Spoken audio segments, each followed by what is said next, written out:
స్తుతించే ముందు మనం కొన్ని విషయాలు బైబిల్లో నుంచి మనం చూద్దాం. Before praise and worship, let us turn to few words. గత వారంలో మనము దేవుడు ఆయన మహిమను ఎవరికి ఇచ్చేవాడు కాదనే విషయాన్ని బట్టి మనం స్తుతించి ఉన్నాం. So last week we praised God that He will not share His glory with any other idols. అనేక సందర్భాల్లో ఆ విషయాన్ని మరలా నేను జ్ఞాపకం చేసుకున్నప్పుడు నిజంగా అదెంతో నాకు ఆసక్తికరంగాను మహిమకరంగాను ఉంది. So when I was meditating more and more on that, I was so blessed through that. నిజంగా ఆయన మహిమను ఎవరికి ఇచ్చేవాడు కాడు. So He will not share His glory with anyone else. ఆయన స్తోత్రార్హుడు. So He is worthy of praise. ఆయన మన తండ్రి. So He is our Father. మనల్ని కాపాడుచున్న దేవుడు. So He is the one who is rescuing us and keeping us. కాబట్టి ఆయన ప్రియకుమారుని ద్వారా మనల్ని విమోచించి through His beloved Son He redeemed us. ఆయనకి ఒక రాజ్యంగా, so He made us for His kingdom. ఆయనకి యాజకులుగా, as His priest. ఆయన సొత్తుగా మనం చేసి ఉన్నాడు. And He made us as in His own inheritance. కాబట్టి ఆయన ఆత్మను మనకు అనుగ్రహించి ఉన్నాడు. So He gave us His Holy Spirit. మనం ఆత్మతో సత్యంతో ఆయన ఎల్లప్పుడూ కూడా ఆరాధించేవారుగా ఉండాలని ప్రభువు చెప్తున్నాడు. మనం యోహాను 4:24 మనం చూస్తాం. So John chapter 4 verse 24, the Lord is asking us to worship Him in spirit and truth. కాబట్టి ఈ దినాన్ని 51వ కీర్తనలో ఒక మాటని మనం చూసి ముందుకి కొనసాగుదాం. So this day let us turn to Psalm 51 and continue. 51వ కీర్తన 16-17 వచనాలు, verses 16 and 17. ఇది ఎంతో అద్భుతమైన కీర్తనగా ఉంటుంది. It's a wonderful psalm. ఈ యొక్క కీర్తన దావీదు తను బెత్షెబాతో అతను పాపం చేసినప్పుడు, అతను వ్యభిచారంలో పడిపోయినప్పుడు పశ్చాత్తాపడి నాతాను ప్రవక్త చెప్పిన మాటల్ని తను తీసుకొని మారు మనసు పొంది ప్రభు దగ్గరకు వచ్చినప్పుడు అతను ఏ విధంగా వచ్చాడో ఇక్కడ రాయబడి ఉంది. So this psalm written by David after he fell in adultery with Bathsheba and corrected by the prophet Nathan, then he came in repentance to God. కాబట్టి ఈ యొక్క అధ్యాయం ఇక్కడ రాసి ఉండకపోతే, మాట రాసి ఉండకపోతే ఇంత గొప్ప విషయం మనకు తెలిసి ఉండేది కాదు. If this chapter is not written down here, we wouldn't have been known all these things. ఇది పడిపోయిన వారికి దేవుని వైపు చూసి తిరిగి లేవనెత్తబడడానికి ఎంతో ప్రోత్సాహకరమైన అద్భుతమైన ఈ యొక్క కీర్తన ఉంది. So this psalm is a wonderful psalm for those who have fallen and who wants to rise up and come back to the Lord. ఈ యొక్క విషయాన్ని చూస్తే ఈ యొక్క దావీదు సామాన్యమైన వ్యక్తి కాదు. So if you see this chapter, David is not an ordinary person. అతను పడిపోయిన విషయం కూడా సామాన్యమైన విషయం కాదు. So even he falling down is not an ordinary thing. కానీ అటువంటి స్థితిలో నుంచి దేవుడు మనకి ఏం చూపిస్తున్నాడు ఇక్కడ? So through all those situations, what the Lord is trying to show us. తన యొక్క హృదయంలో దేవుడు ఏది ఇచ్చాడో దాన్ని బట్టి, ఆ విరిగిన హృదయాన్ని బట్టి దేవుని దగ్గరికి వచ్చినప్పుడు దేవుడు ఏ విధంగా అంగీకరించాడో మనం చూస్తాం. So with a broken heart, contrite spirit, when he came to the Lord, how he accepted him, we can see all this here. అతను పాపాన్ని క్షమించడం మాత్రమే కాదు, so not only God forgave his sin, అతను పవిత్రపరచడం మాత్రమే కాదు, not only just cleansed him, ప్రవచనపూర్వకమైన ఆత్మ ముందు కొనసాగించాడు. but with the prophetic word again he continued David in his life. కాబట్టి ఇందులో ఒక మాటను మనం చూసి 16-17 వచనాన్ని మనం చూసి మనం ముందుకి కొనసాగుదాం. So let us turn to verse 16 and 17 in this psalm and continue. 16-17 వచనాలు నేను చదువుతాను. Psalm 51 verse 16 and 17 will read. నీవు బలిని కోరువాడు కావు, కోరిన ఎడల నేను అర్పించుదును. దహన బలి నీకు ఇష్టమైనది కాదు, విరిగిన మనసే దేవునికి ఇష్టమైన బలులు. దేవా, విరిగి నలిగిన హృదయమును నీవు అలక్ష్యం చేయవు. కాబట్టి ఇక్కడ మనం చూస్తున్నాం దేవునికి ఇష్టమైనది ఏమిటో. So we see in these two verses what is pleasing to God. దహన బలి ఆయనకి ఇష్టమైందా కాదా? So is the sacrifice is he going to take delight? ఇష్టమైందే. మనం లేవికాండంలో చూస్తున్నాం. So in Leviticus we can see that God is pleased with that. అయితే అది మనము దాన్ని ఇంకా మన లోతుకి చూసినట్లయితే, if you go deeper into that, మనము రోమా 12వ అధ్యాయంలో మనం చూస్తే మొదటి 2 వచనాలు, Romans chapter 12 first 2 verses we can see that మనం అనే విధంగా మనం స్తుతించాలి, ఏ విధంగా ఆరాధించాలి, అనే విధంగా మొక్కాలో మనం చూస్తాం. so how we need to worship him and praise him we can see in those verses. సజీవ యాగంగా మనం అర్పించుకోవడానికి మనము రూపాంతరం చెందుతూ ఉండాలి, మన మనసు నూతనపరచబడుతూ ఉండాలి. so we need to be renewed in our mind and offer ourselves as a living sacrifice.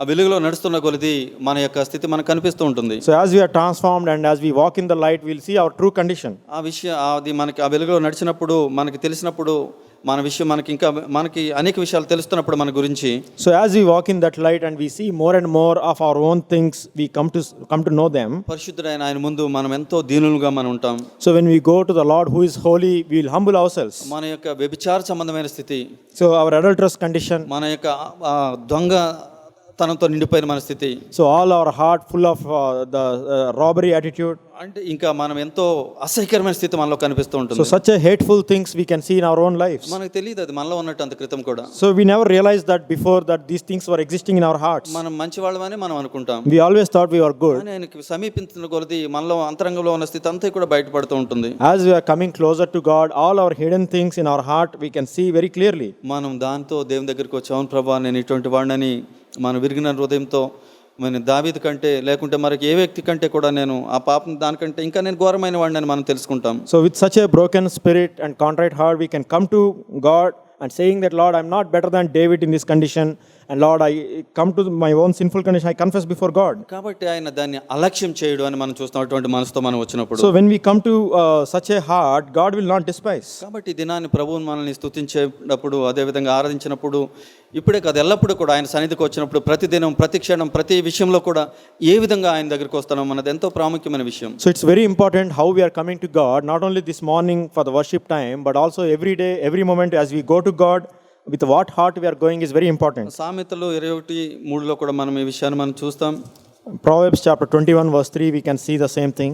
న్యాయములను అనుసరించి నడుచుకొనుట బలును అర్పించడం కంటే యెహోవాకు ఇష్టము. అంటే మనం చేసే ఒకవేళ ఆత్మీయంగా మనం చూసినట్లయితే ప్రార్థన కానీ ఉపవాస ప్రార్థన కానీ లేకుంటే సువార్త చేయడం కానీ లేకుంటే ఏది బయట కనిపించేది ఏదైనప్పటికీ కూడా బలిగా మనం చూస్తాం.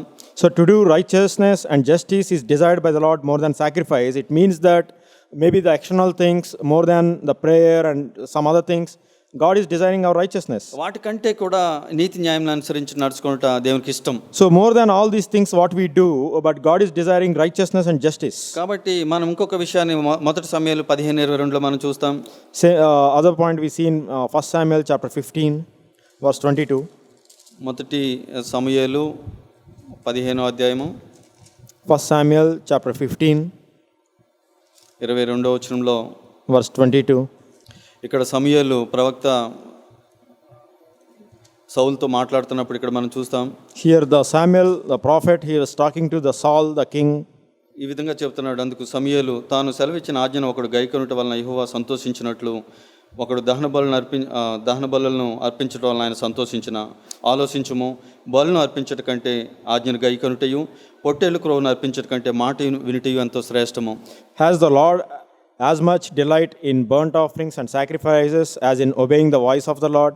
Behold, to obey is better than sacrifice, and to heed than the fat of our rams. కాబట్టి ఇక్కడ ఆయన సంతోషించే విషయాన్ని ఇక్కడ మనం చూస్తున్నాం. So the things in which the Lord is going to be delighted, we see here. బలుల కంటే More than offerings, అర్పణల కంటే more than burnt offerings, దేనికంటే కూడా ఎక్కువగా ఆయన సంతోషించేది ఏమంటే more than any sacrifices, what is that God is looking for? ఆయన ఆజ్ఞను గైకొనడము. So that is to show obedience to his commandments. అంటే దీన్ని ఏమి సూచిస్తుందంటే What it indicates, నేను ఆయన ప్రేమిస్తున్నానికి సూచిస్తుంది. so how much I love God is what is shown here. ఒక ఆజ్ఞను మనం గైకొనడానికి అది ప్రేమతో కొలవబడినట్లు మనం చూస్తాం.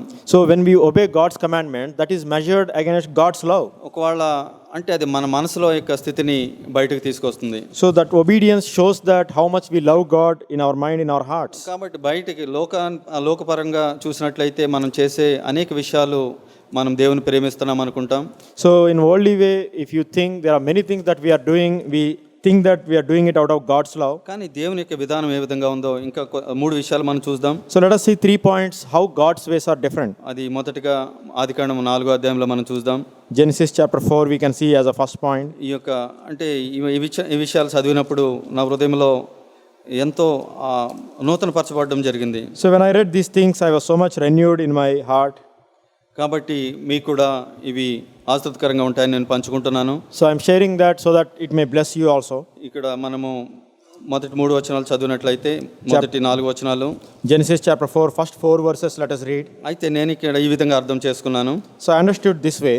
మొదటి వచనంలో ఆదాము తన భార్య అయిన హవ్వను కూడినప్పుడు ఆమె గర్భవతి అయి కయీనును కనెను. యెహోవా దయ వలన నేను ఒక మనిషిని సంపాదించుకున్నానను. ఇక్కడ వారు చెప్పింది ఏమంటే కయీనుని కనిన తర్వాత యెహోవా దయ వలన ఒక మనిషిని సంపాదించుకున్నట్లు మొట్టమొదటి ఒక మనిషి ద్వారా పుట్టిన వ్యక్తి ఇక్కడ. అసలు అప్పటికి విషయాలు ఏ విధంగా ఉంటాయో తెలియదు. So here Cain is the one first born from a man, and she was saying that I had gotten a male child with the help of the Lord. వాళ్ళకి ఎంతో ఆశ్చర్యకరమైన స్థితి అది. She was so amazed because of that. ఇప్పుడు వాళ్ళ దృష్టిలో వాళ్ళు ఎంతో అమూల్యమైన వాడు. So now in their eyes, this child is very precious. అయితే తర్వాత వచ్చిన మీరు చూసినట్లయితే ఎంత అద్భుతంగా తర్వాత ఆమె అతని తమ్ముడు హేబేల్ని కనెను. So after that again she gave birth to his brother Abel. కాబట్టి మనకి మొదటి బిడ్డని కన్నప్పుడు ఉన్న ఆ యొక్క తీవ్రత, ఆ యొక్క సంతోషము రెండో బిడ్డని కన్నప్పుడు అంత ఉండదు.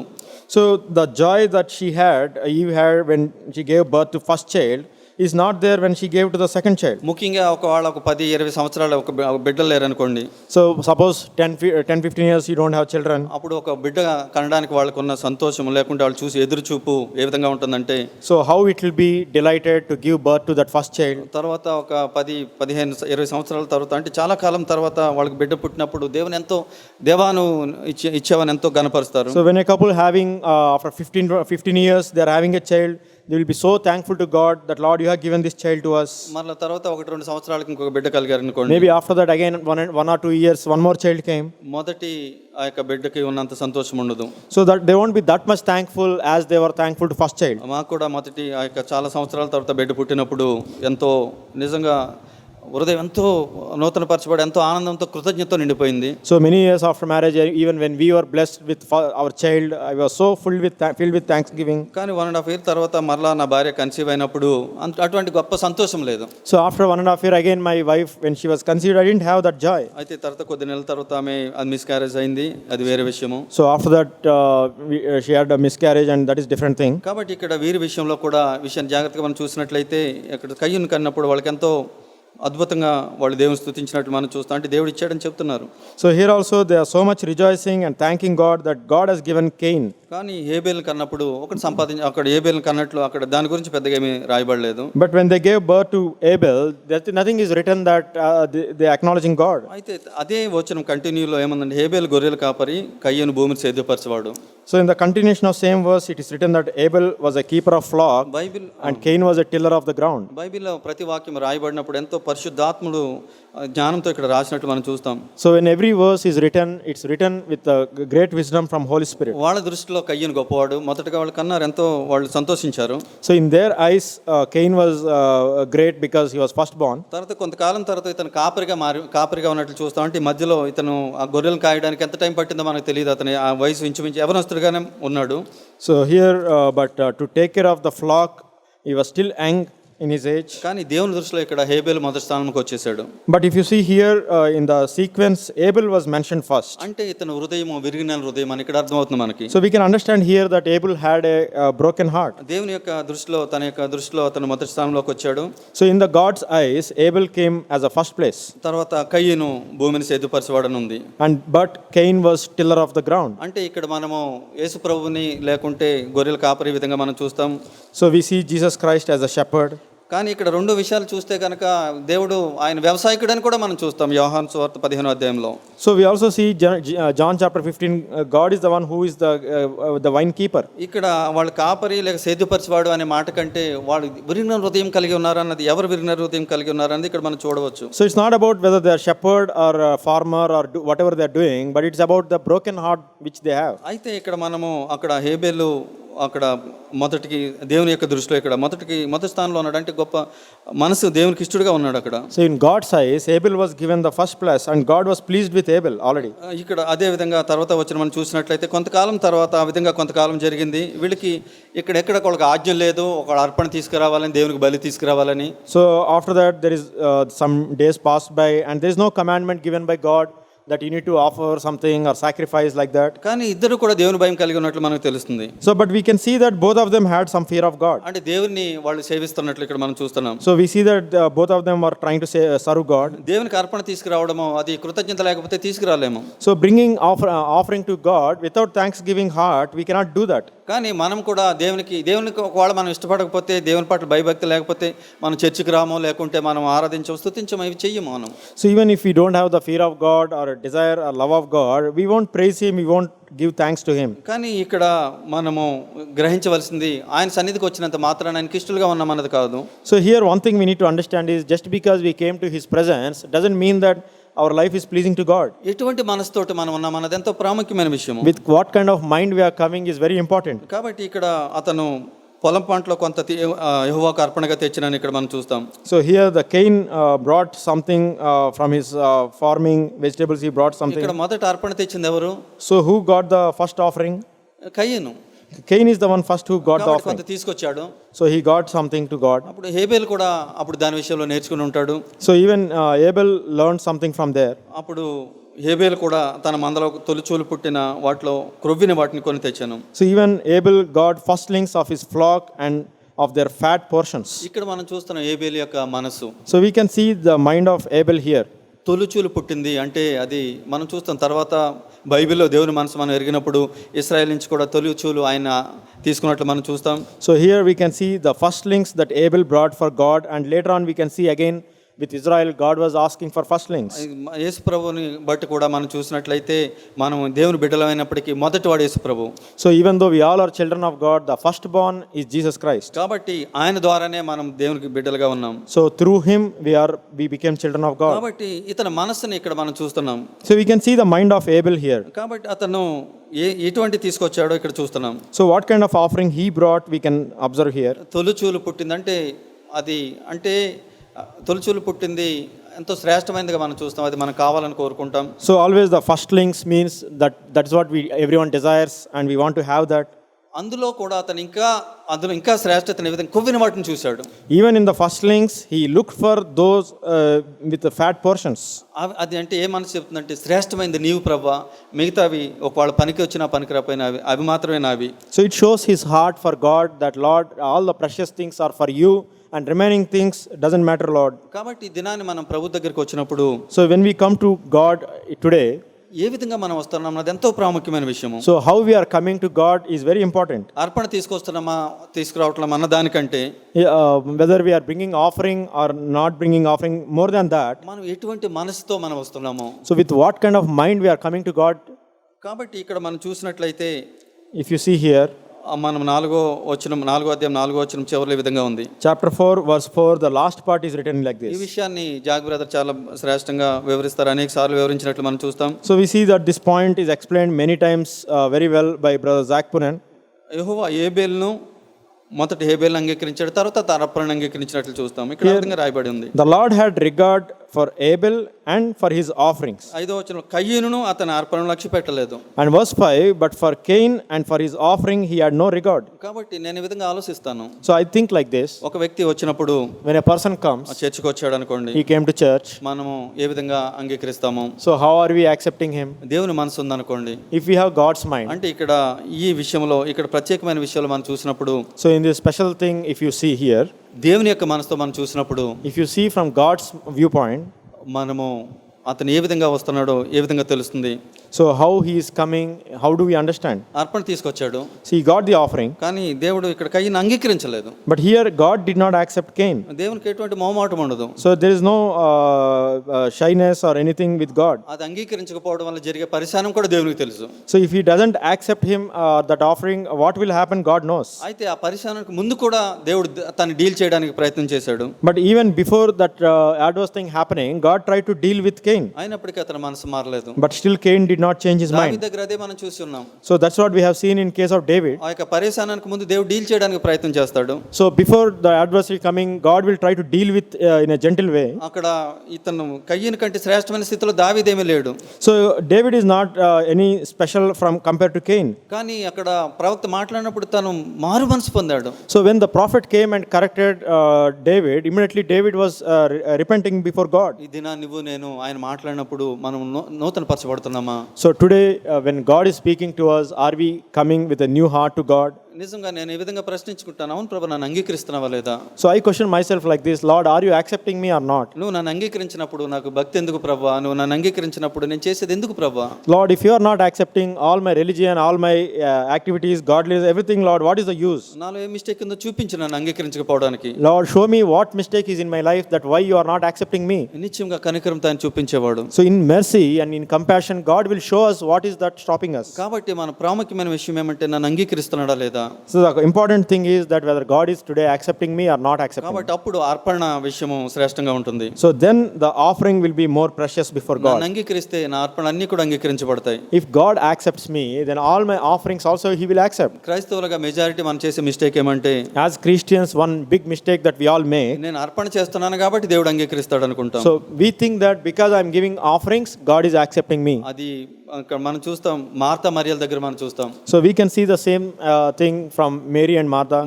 మార్త అనేకమైన విషయాలు చేస్తుంది కాబట్టి తను అంగీకరించబడుతుంది అనుకుంటుంది. So Martha was thinking that because she is doing so many activities, she thought she is going to be accepted. మరియ కంటే శ్రేష్టమైన స్థితిలో ఉన్నాను అనుకుంది. She is thinking that she is at a much precious level compared to Mary. కానీ మరియా ఇందు గురించి అక్కడ ఉన్నతమైన స్థితిలో ఉందో తెలుసా? But do you know why Mary is positioned as a more precious compared to నేను Martha? కూడా అప్పుడు యేసుప్రభు శిష్యుల్లో ఒకటిగా ఉంటే గనక ఆ టైంలో నేను అనుకునేవాడిని, మార్త చాలా ఎగ్జైటింగ్గా ఉంది, బాగా పనిచేస్తుంది, ఆసక్తికరంగా ఉంది అనుకునేవాడిని. So in that point of time, if I am also with Jesus, being one among the disciples, I also could have thought that Martha is actually doing the great thing. కానీ మరియ శ్రేష్టమైన స్థితిలో ఉంది. But actually Mary is in much precious state. ఎందు గురించి అంటే ఆయన పాదం మీద వినడానికి ఎల్లప్పుడూ కూడా ఆమె సిద్ధంగా ఉంది. So because she was sitting at the feet of Jesus Christ and ready to listen to our Lord. మనం అది లూకా సువార్త 10వ అధ్యాయం చివరిలో మనం చూస్తాం. So we can see that in Luke chapter 10 last part. చివరికి ఇంకొక విషయం కూడా మనం చూసినట్లయితే లూకా సువార్త 7వ అధ్యాయంలో ఆ విషయాన్ని మనం చూస్తాం. So even if we turn to Luke chapter 7, we can see that same thing. 36 నుంచి 50 వచనం వరకు ఒక లేవీయుడు పరిసయ్యుడు యేసుప్రభుని విందుకు పిలిచినప్పుడు ప్రభు అక్కడికి వెళ్ళారు. So verse 36 to 50, that when a Pharisee invited Jesus Christ for a feast, for a dinner, Jesus went there. ఒక పాపాత్మురాలైన స్త్రీ అక్కడికి వచ్చింది. So one sinful woman came there. అక్కడ ఆ పరిస్థితుల్లో మనం చూసినట్లయితే ఎవరు శ్రేష్టంగా ఉన్నారనుకున్నట్లయితే మనం అనుకుంటాం, ఈ యొక్క పరిచయుడు ఎంతో విందు చేశాడు, ప్రభుకి ఎన్నో అర్పణలు ఇచ్చాడు, ఒకవేళ గిఫ్ట్ కూడా ఇచ్చాడేమో, తర్వాత మనకు తెలియదు. వీటిలన్నిటి బట్టి పరిచయుడు చాలా శ్రేష్టంగా ఉన్నాడని. So in that place, if you see the Pharisee, we think that he is in a much better place because he is offering dinner for Jesus Christ and he is doing a lot of things to Jesus. కానీ అక్కడ ఆ పాపాత్మురాలైన స్త్రీ ఎంతో శ్రేష్టమైన స్థితిలో ఉన్నట్లు మనం కనుగొంటాం. But there we realize that at the end of the story we can see that the woman is actually much precious state. ఒకవేళ యేసు ప్రభు అక్కడ భోజనం చేస్తుంటే ఒకవేళ డిస్టర్బెన్స్ కూడా చేసి ఉండొచ్చు. So if Jesus Christ is trying to eat his meal, maybe this woman is trying to disturb. కానీ అక్కడ ఆ భోజనం కంటే దేవుడు అక్కడ ఆమె మనసుని చూస్తున్నాడు. But God was giving preference to her heart and her mind compared to the meal. ఆయన ప్రేమను చూస్తున్నాడు. So he's looking at that love in her heart. ఆయన అంగీకరించాడు. And he accepted her. కాబట్టి ఆమె క్షమాపణ పొందింది. She was forgiven. ఆమె అక్కడ రక్షించబడ్డది. She was saved there. సమాధానంతో తిరిగి వెళ్ళింది. And she went back with a peace in her heart. ఆ పాపాత్మురాలైన స్త్రీయే ఈ Mariya. So that same sinful woman is this Mary. మనము చూస్తాం యోహాను సువార్తలో ఆ యేసుకి అత్తరు పూసి పాదాలు కడిగిన ఆ స్త్రీయే లాజరుతో కూర్చున్న మరియాని అక్కడ రాయబడి ఉంటే మనం చూస్తాం. So we see that the same Mary who was there in Lazarus' house is also the same Mary who poured out perfume here. అంటే ఆమె మార్పు చెందిన తర్వాత ఎల్లప్పుడూ కూడా దేవుని పాదం మీద కనిపెట్టి ఆయనకి ఇష్టరాలుగా ఉండడం చూస్తున్నాం. So as she such a change in her life that she was always trying to please God. కాబట్టి ప్రభువుని ఆరాధించడానికి మనం ఈ విధంగా ఆయన ఎదుకు వచ్చి ఉన్నాం. So we have come here to worship our Lord. ఏ విధంగా ఉన్నాం? So how is our heart? మనుషుల యొక్క కోణంలో మనం చూస్తున్నామా? So are we looking from the man's viewpoint? లేకుంటే దేవుని యొక్క కోణంలో మనం చూస్తున్నామా? Or are we looking at God's viewpoint? పరిశుద్ధాత్మ సహాయం మనం వేడుకున్నప్పుడు, So when we plead for the Lord to give us with His Holy Spirit, మన స్థితి చూపిస్తాడు దేవుడు నిశ్చయంగా. and He will show us our true condition. మనం విని విధేయత చూపించినప్పుడు, If you hear to that word and show obedience to that, విరిగిన హృదయంతో ఆయన ఎదుకు మనం వస్తాం. we will come to Him with a broken heart, ఆయన తృణీకరించడు. and He will not despise us, మన స్తుతులను ఆయన అంగీకరిస్తాడు. and He will accept our praises. కాబట్టి మనం స్తుతించామా లేదా అన్న దానికంటే ప్రాముఖ్యమైనది ఏమంటే అది అంగీకరించబడుతుందా లేదా అన్నది ఎంతో ప్రాముఖ్యమైనది. So whether we are praising or not praising, more than that, whether our praises are being accepted by God or not, that is very important. మనం నిశ్చయంగా ఆయన ఎదుకు విరిగిన హృదయంతో వచ్చినప్పుడు అంగీకరించేవాడు. So truly when we come with a broken heart and contrite spirit, our Lord definitely will accept our praises. హేబేలుకి ఎవరు నేర్పించారు ఇది? Who taught Abel like this? ఆశ్చర్యం కదా, అది మనం ధ్యానించినట్లయితే ఎంతో ఆశ్చర్యకరమైన విషయం అది. Is it not very amazing thing that how he learned these things? ఈ దిన నీకు నాకు మాదిరికరం యేసు ప్రభు మాదిరి ఉంచి ఉన్నారు. So today for us there is an example that Jesus set before us, పరిశుద్ధాత్మను అనుగ్రహించి ఉన్నారు. and he gave us his Holy Spirit. అనేక సార్లు మనము ఈ విధంగా స్తుతించే విషయంలో కూడా మనం మెసేజ్లు వింటూ ఉంటాం. So many times we heard many messages about this praise and worship, అయినా అది ఫ్రెష్ గా ఉంటుందా? but still is it fresh to before us? కృతజ్ఞత ఆయన దగ్గరికి వస్తున్నామా? So are we coming with a thankful heart? ఒకవేళ ఆ విధంగా లేనట్లయితే If we are not like that, ఈ దినాన్ని మనం పరిశీలించుకుందాం. so let us examine our hearts మన today. హృదయాలు నూతనపరచమని ఆయన అడుగుదాం. Lord, make our hearts new, Lord. ఆయన విలువైన రక్తం చేత మనం కడగమని అడుగుదాం. Lord, let us ask him that, Lord, cleanse us with your precious blood. మనము నవీనపరచబడి ఆయన అంగీకారంతో మనం ముందుకు వెళదాం స్తుతించేవారుగా. So let us be renewed and go in an acceptable way before God. ప్రభు సన్నిధిలో మనం తల వంచుకొని మనం స్తుతిద్దాం. So let us bow down our heads and worship him. ఆయన దగ్గరికి వచ్చినప్పుడు, When we come to him, ఆయన విరిగిన హృదయంతో ఆయన దగ్గరికి వచ్చినప్పుడు, when we come to him with a broken heart, ఆయన నిశ్చయంగా మన స్థితిని మనకు తెలియచేసేవాడు. definitely he will show us our true condition. మనం ఏ విధంగా ఉన్నామో మనం చేసే దాన్ని బట్టి పై స్థితిని బట్టి మనకు తెలియదు అది. So just by looking outward things or activities, we cannot understand how we are in our heart.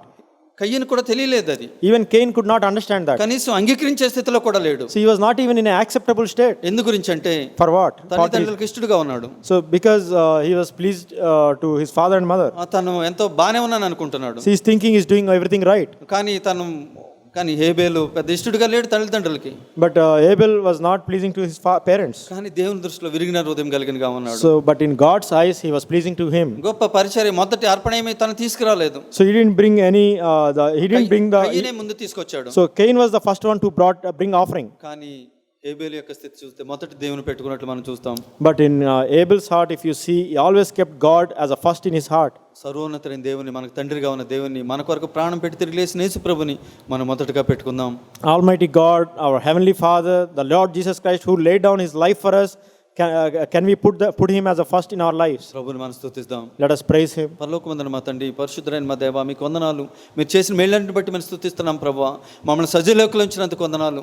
ఇదిగో అనేక మంది ఈ దినాన్ని నాయన చూడని వారు ఉన్నారు ప్రభువా. వారికంటే మేము శ్రేష్టమైన వారు అనుకోవట్లేదు, కానీ నువ్వు ఎంతో శ్రేష్టమైన వాడు, పరిశుద్ధుడు, మమ్మల్ని ప్రేమించి ఉన్నావు, మమ్మల్ని కనికరించి ఉన్నావు, మీ బిడ్డలుగా మీ సొత్తుగా చేసుకుని ఉన్నావు నాయన. మమ్మల్ని సంఘంగా మమ్మల్ని సమకూర్చి ఉన్నారు. ఈ విధమైన తరుణాలు మాకు ఇస్తున్నారు ప్రభువా. అందుని బట్టి మేము స్తుతిస్తున్నాం నాయన. మా హృదయాలు ఎల్లప్పుడూ కూడా నీకు అంగీకారంగా ఉండడానికి సహాయం చేయండి. మా హృదయాలు ఏదో మాకు చూపించండి ప్రభా. ఇదిగో మేము విడిచిపెట్టడానికి, మేము వెల చెల్లించడానికి సిద్ధంగా ఉన్నాం ప్రభా. మేము ఎంత నాయన తండ్రి ఎవరికంటే యోగ్యులం కాదు నాయన, నీకు ఇష్టలుగా ఉండడానికి, నీకు నాయన తండ్రి ప్రభా నువ్వు అంగీకరించేవారుగా ఉండడానికి సహాయం చేయండి. ఎక్కడ కూడా నటించకూడనట్లు నాయన, బహిరంగ సంగతుల విషయంలో మేము మొదటి ప్రాధాన్యత ఇవ్వకున్నట్లు ప్రభా, మా అంతరంగా నీ దగ్గరికి ఎల్లప్పుడూ తీసుకురావడానికి మాకు సహాయం చేయండి నాయన. మాతో మీరున్నారని నమ్మి స్తుతిస్తున్నాం. మమ్మల్ని సమకూర్చినంత మీకు వందనాలు. మా దినాలన్నీ కూడా మీకు సాక్షులుగా ఉండడానికి, మీకు నమ్మకమైన వారుగా ఉండడానికి, నిన్ను సేవించేవారుగా ఉండడానికి, మీలో ఒక్కటిగా ఉండడానికి, ఏకాత్మ్యం కలిగి ఉండడానికి, నిన్ను మొదటగా పెట్టుకుని నిన్ను సేవించేవారుగా ఉండడానికి మాకు మీరు పరిశుద్ధాత్మ అనుగ్రహించడానికి మేము స్తుతిస్తూ ప్రభువైన యేసుక్రీస్తునామములో ఆరాధిస్తున్నాం తండ్రి. ఆమేన్.